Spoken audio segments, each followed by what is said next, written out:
Hi, everyone. My name is Kate Muckenthaler. I am the Vision One project lead for the US. I've been with Trend Micro for 8 years in September. It's the only company I've ever worked for, so it's by far my favorite. I am a subject matter expert, like I just said, for XDR, Vision One, attack surface risk management. I am a customer and partner facing resource. So all day, every day, I am either training our partners on trend, I am talking to our partners about what's going on in the industry, I'm working with our customers with our platform, and my dedicated engineer is Tom Buatong, who's on the call with me.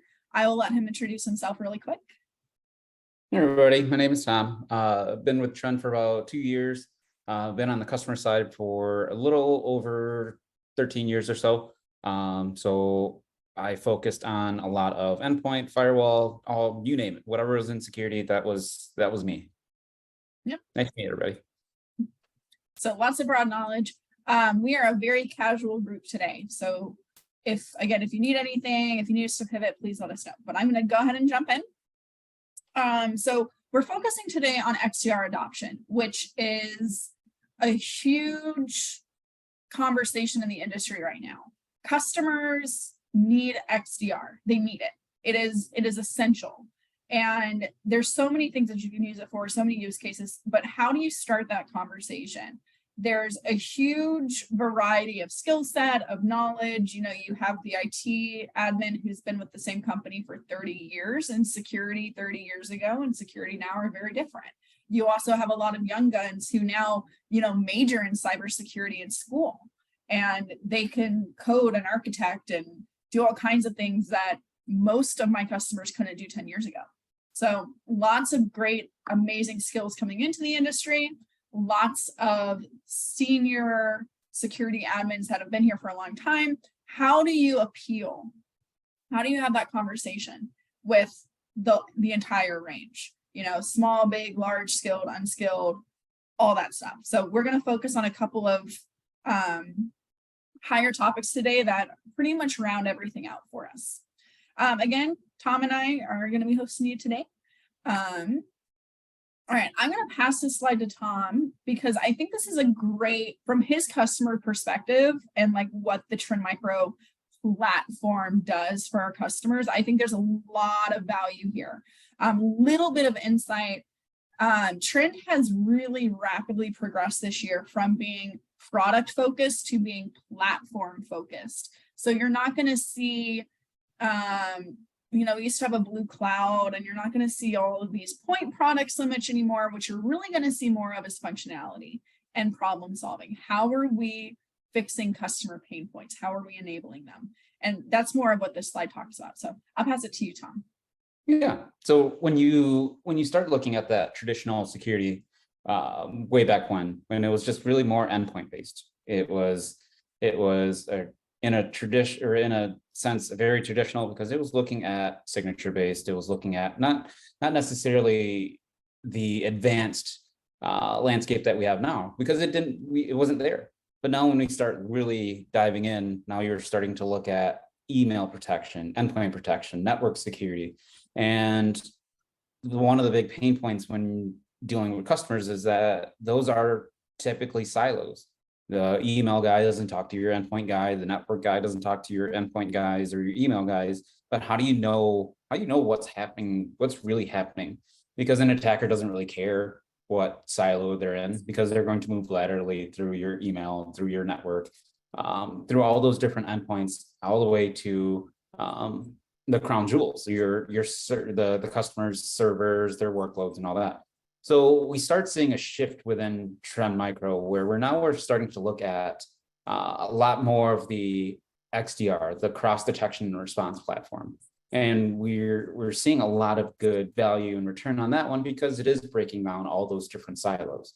But now what's next? We start looking at the attack vectors. We're starting to look at attack surface now, and seeing what's really out there for your customers, to see what kind of foothold that an attacker can gain now, and pivot, try to get foothold within that environment. But again, as the technology evolves, now we're starting to look at more cloud native application protection. We're starting to look at cloud builders building in traditional infrastructure. So now we have to start really putting a grasp on how do we protect the infrastructure on premise, but still be able to protect the infrastructure that's getting built up every day in the cloud. So when you start looking at what we have in Trend Micro, we encompass all those different challenge areas. You can see IT infrastructure operations really deals with your endpoint, your email, kind of that day-to-day operations, where you have now your SOC operations are going to be more of that cross detection, looking at the risk, looking at what's really happening on that threat landscape of your customers, and then moving on to cloud operations with your cloud services there. But then when we start tying in all those different pillars that Trend Micro has, we start layering in our threat intelligence, our attack surface, our zero-day initiative. Great plug coming in. ZDI is a great organization that does bug bounty programs. So definitely take a look at that, because we're one of the leading or we are the leader of threat intelligence of bugs disclosed. So really cool stuff there. Yep. All right. Oh, sorry, Tom. I might have clicked. Anything else you wanted to cover on that? I would say just come from the experience that I've had from the customer side and kind of knowing the Trend ecosystem. It is fun when you start talking to customers, because they are really looking at something that's really comprehensive. It's not not these point solutions, not these best of breed solutions anymore. They're starting to look at things that are a little bit more included, where they don't have to learn new dashboards. They don't have to go into another platform to get information. So it's a lot of shifting happening. Oh yeah, I think we're horseshoeing back, because when I first started at Trend, it was all about vendor consolidation. How many tools? Sorry, the house cleaning next to me is banging into the wall, so if you hear anything, I really apologize.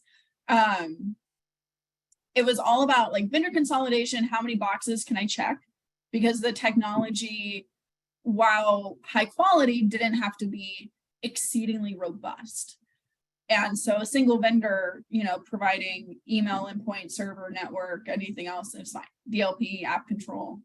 And then it was like, oh no, we really need to take a look at, email. We really need to take a look at server, tailored security, best of breed. And with XDR, we're kind of roundabouting it into vendor consolidation, because to Tom's point, customers don't want to log into 8 different dashboards and learn the terminology, learn the language of 10 different vendors and everything else. And I'm pivoting into cyber insurance, because a lot of those conversations were driven by cyber insurance. Endpoint detection and response a couple of years ago, when I say a couple of years ago, I mean like 5 years ago, was very rudimentary. It was kind of like an investigation tool.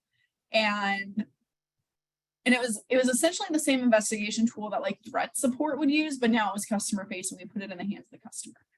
And then when cyber insurance realized, hey, if you have detection and response, you can see things faster, you can respond to them, and now you can really have some meat where it comes to your security, instead of just like, oh, it's a cost of doing business. Now it's becoming more and more mandated. And that's why more cyber insurance companies are requiring, and I'm specifically saying EDR, because they require endpoint detection and response. They don't really care too much about the XDR. They don't care too much about, do you have email and network and server and cloud and mobile and web and everything layered in? They truly just care about EDR. And you have to remember that those who, oh, sorry, y'all. I'm trying to manage the chat at the same time, and I'm not doing a good job. You have to understand that those who write the cyber insurance policies are not cybersecurity experts. They're insurance experts. So they don't necessarily know all of the terminology. They don't know how good a detection and response platform has to be. They just know that it helps keeps their costs lower. So they want their customers to have it. Perfect way to think about it is those little like applications or buddy systems in your car from your auto insurance, and how they want to like track your driving to see how safe or unsafe of a driver you are, and then they charge you based on that performance. It's the same thing with insurance companies. You know, they don't want to pay money. They want to keep their costs as low as they can, and detection and response is so powerful that it's becoming more and more of a requirement. And that QR code that you just saw was, we have a cyber insurance page on our website, so I encourage you to use that. But a couple of things to consider specifically about cyber insurance is it's becoming harder to renew and qualify for these policies because the landscape around threats has changed. It was, you know, ransoms used to be 5 to 10K. You got hit with a server, you encrypt the server, hey, pay this ransom to unencrypt it, and then, you know, we'll be on our way. See you next year if you don't update your security, kind of thing. Well, now threats are a lot more targeted. They're a lot more specific. To Tom's point earlier, they're looking for, you know, the keys to the candy shop because they want that Coca-Cola recipe. They want that piece of proprietary information that you're going to pay top, well, not you, but your customers are going to pay top dollar for. They want the big payout. And cyber insurance is like, whoa. So many customers were just using our insurance policies as a checkbox, and we're just paying out these small premiums. And when it was 5 to 10K per ransom, that's okay. But now they're hundreds of thousands, if not in the 7 figures. And we don't want to be doing that for all of our customers. We got to do something here. And I've had a few conversations already with some of my customers who didn't qualify for cyber insurance because of their security postures. And it's no longer a checkbox. It's a nice to have. So if you're building your security strategy around cyber insurance, you might be out of luck this year. And it's just going to get harder as time goes on. Again, either EDR, specific EDR, we do XDR, but to cyber insurance, EDR is what's important. That is the requirement. And a lot of customers, trend customers specifically, are like, I don't want to go to another vendor. I want that vendor consolidation, like Tom and I were just talking about. So how can I go and use my current endpoint product and just attach detection and response to that? They want that simplicity. If it's going to be a requirement, then I'm just going to check that box as soon as I can with as much cost effectiveness as I can as well. That's another thing to consider. And lastly, claims can be denied. You know, you might have coverage, you might have like $1 million policy, and then, you know, you get breached and something happens and they're like, oh, due to the fine print, we're only going to pay $150,000 and everything else is out of pocket. So we really encourage our customers to think and strategize around, you know, what if I didn't have a cyber insurance policy and whatever happened was totally my responsibility? What would that plan look like? And incident response is a huge part of that. Trend does have incident response services. We have an awesome team. So if you're looking for that, if you have questions about that, happy to talk about it. But customers just having that step 1, step 2, step 3 conversation post breach is so critical. So I highly encourage you to kind of poke holes in your customers and just be like, hey, you know, I know you guys have cyber insurance. I know you have detection and response. Maybe they don't have detection and response. What's your plan? What's your game plan? Walk me through it. What's your remediation plan? And, you know, you don't have to be a jerk about it, but maybe challenge them on a couple of key points and really try to understand how mature they are in that posture. And the more questions you ask, I think you'll be kind of surprised to hear that they're not as mature as you think. There's a lot of gaps to fill. Tom, would you say that's accurate? Most organizations are not as mature in their security posture as maybe they should be. Oh yeah. I feel like we see it every day where there's always something that's not configured correctly. There's lapse of staff, tools that aren't configured as well as they should. Incident response plans not created. So I think the challenge is that with insurance, obviously needing all those different things, all those different factors, that staff is limited, and these people, or the security staff that you guys are talking to, might not be truly dedicated security staff. They might have other duties, and it's tough. It's tough because the landscape of of qualified, experienced security professionals is a little light from what I'm seeing. And obviously every company needs them now because of all the technology advances and all the malware actors being running rampant now. That kind of takes us into including XDR in the cybersecurity conversation. So, the first one is you have to shift the conversation from reaction to proaction. I think a lot of times customers, we've seen it a lot less. We're really shifting out of this mindset of set it and forget it and just kind of wait for things to happen. And if they happen, we'll respond to it, or we'll just claim cyber insurance and kind of move on with our lives. And again, cross our fingers it doesn't happen next year. But if it happened once, 6 to 12 months later, they're going to try it again, because a lot of customers think, oh, I was already struck by lightning. I already won the lottery. That only happens once in a lifetime. And that's not really accurate. If someone breaks into your house because you don't lock the doors or close the windows and they're successfully robbing your house, they might check back in 3 months to be like, I wonder if they still, keep their doors unlocked and their windows open. They're banking on the fact that customers aren't making changes. So now we have to, instead of just sitting back and waiting for something to happen, we have to work diligently to make sure we're preventing as much as we can. Now, things are not perfect. We are absolutely in a world where breaches are a when, not an if. They will happen. Now, the severity of the breach, I can't predict, but they happen regularly and they happen to every organization. So we have to just kind of accept the fact, like, all right, it's going to happen. It's inevitable. How can we be proactive? How can we better manage our security? What tools do I need? What visibility do I need? Those are all conversations to have, and shifting this to, ooh, Tom, you're about to get on your soapbox about detection time. Just a heads up. We're shifting this from, again, sitting back and waiting to respond to actively hunting within an environment.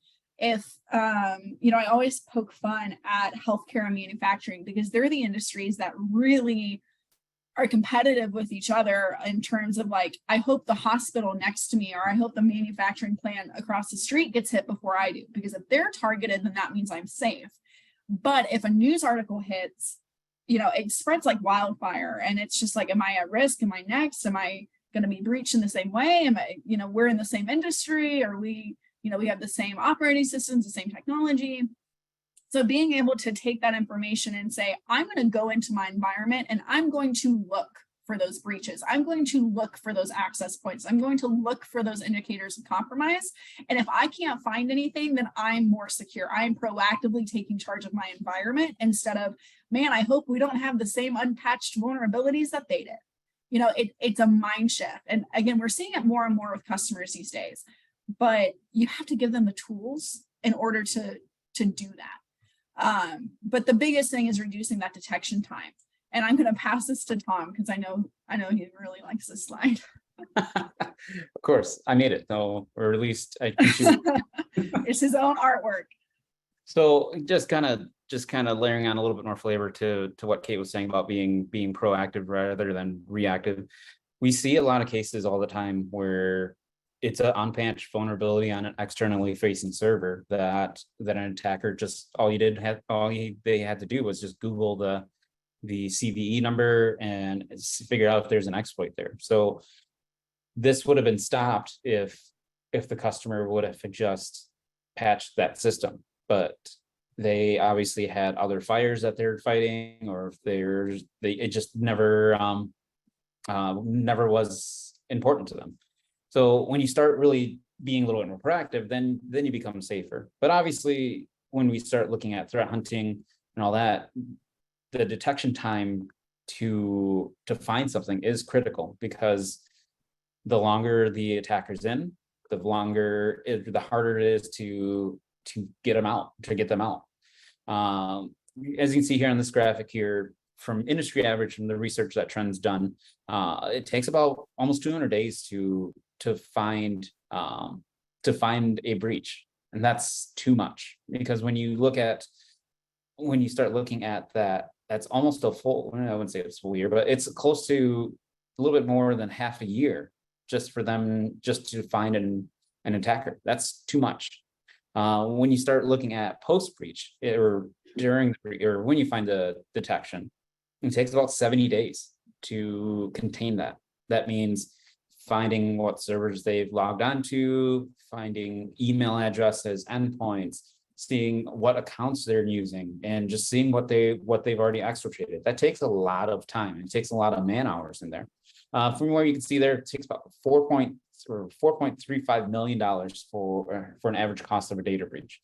Obviously, this is an average, but when you start factoring in machine time, machine loss, endpoint replacement, employee times, all the way through your help desk, support staff, security, legal, CISO, it's a lot of money. It's a lot of man hours to take.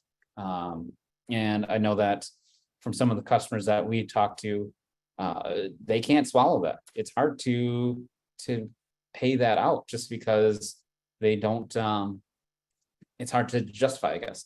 When you start looking at the detection time, all these things start going down. The mean time to detect when you have proper tools within an environment will help your customers greatly. Having something that talks with email and your endpoint, your network, your workloads, all those different sensors, if connected correctly, slow or lowers that detection time or rate, or it increases that detection time, lowers the impact level, and helps the customer just be able to find that malicious actor, take them out, and do all the proper mitigations like resetting passwords, isolating machines, and all that. So that now you don't have to worry about a high dollar, high value ransom.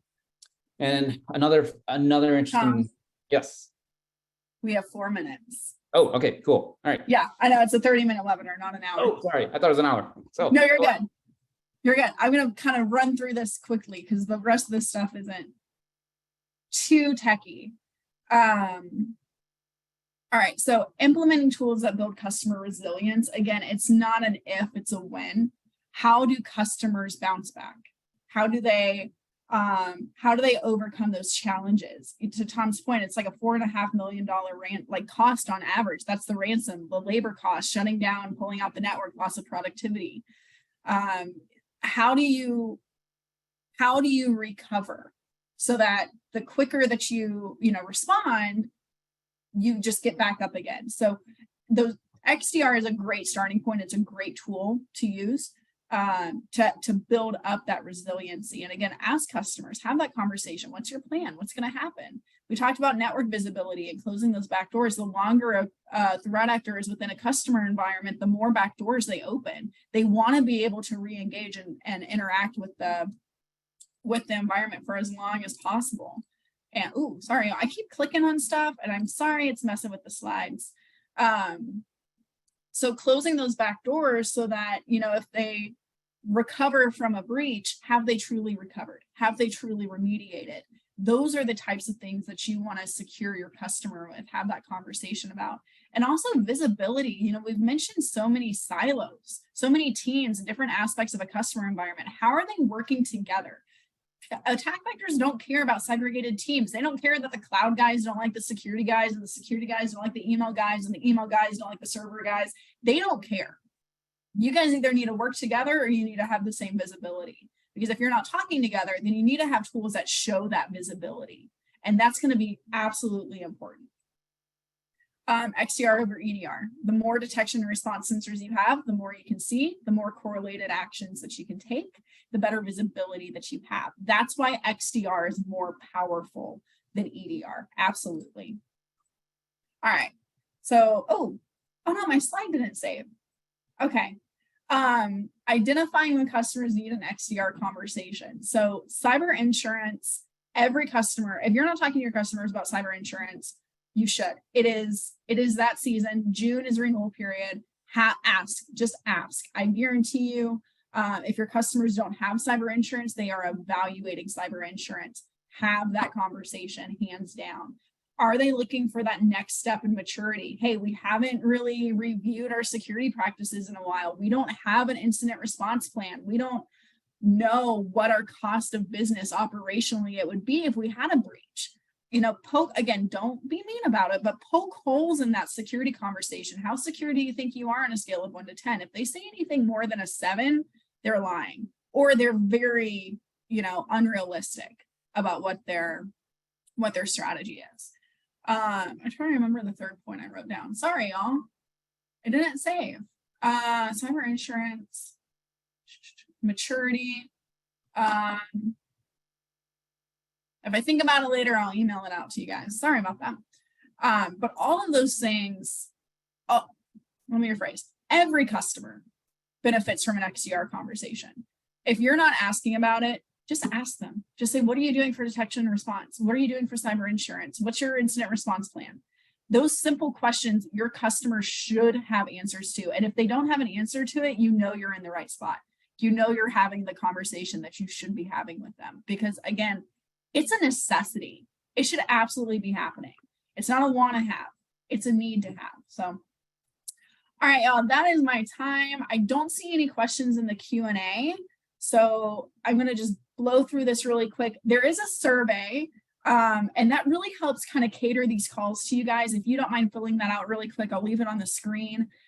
Just super quick survey, and then that way you can say things like, hey, Kate and Tom blew through the last few slides because they miscalculated the time. That's absolutely valuable feedback. We're so used to doing hour calls that when we do these 30 minutes, we have to summarize real quick.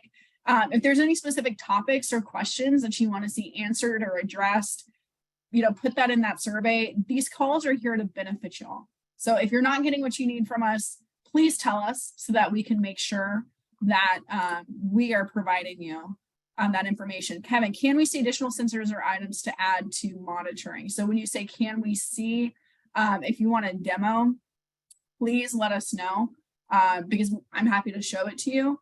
There's also information if you're just looking for like a list, different types of sensors, more information on that. We can provide that as well.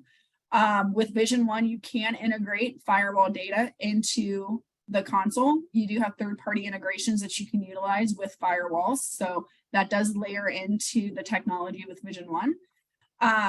Again, Tom and I, we are partner and customer facing resources. You can talk to us, you can chat with us, you can email us if you have any questions. Or if you need anything, please let us know. When will Vision One be multi-tenant for MSSP? Jason, I believe that is coming. I really want to say July. That might be a bit early, Q3, right, Tom? Yeah, there'll be something coming sometime this year for sure. I think July was one of the dates. Yeah, we have our Vision One endpoint launch in July. And I think multi-tenancy is either going to be with that or right after that. So it just depends on the development timeline, but that is absolutely, I'm not even going to say that's on the roadmap. That is like in pre-release. So that should be coming very, very soon. But yeah, we're really excited about it. We love Vision One. We think it's a great opportunity for MSSPs. The MSPs, if you're an MSP partner of ours and you're utilizing Worry-Free, you have very similar functionality with the integration of Cloud App Security and Worry-Free in that same ecosystem. And then you're able to manage Worry-Free, I think, independently because you have multi-tenancy. So you guys are actually at an advantage. So you don't have to worry about that with Worry-Free. Again, that ecosystem is purpose-built and for MSPs and has that XDR component integrated seamlessly into it. So again, great offering there. I don't want the MSPs thinking that they don't have multi-tenancy. You absolutely do with XDR. So you're in a good spot. I think we're all good. I don't see anything else. Thank you, Joanna. Chat for the survey is in the link. It will be emailed out. All the information from today, including the recording, will be sent up in a follow-up email as well. So you will have access to all of this, or I think my contact information will be on there for sure. Otherwise, everyone in the channel knows how to reach us. So just reach out to your channel representative and say you want to talk to Kate and Tom, and they will absolutely get you set up. But yeah, let's let you guys go. I kept you for a couple extra minutes. Appreciate everyone's time today. Hopefully it was helpful. Let us know how we can help out in the future, and I'm sure we'll speak to you guys next month. So have a great rest of your week, everyone. Take care.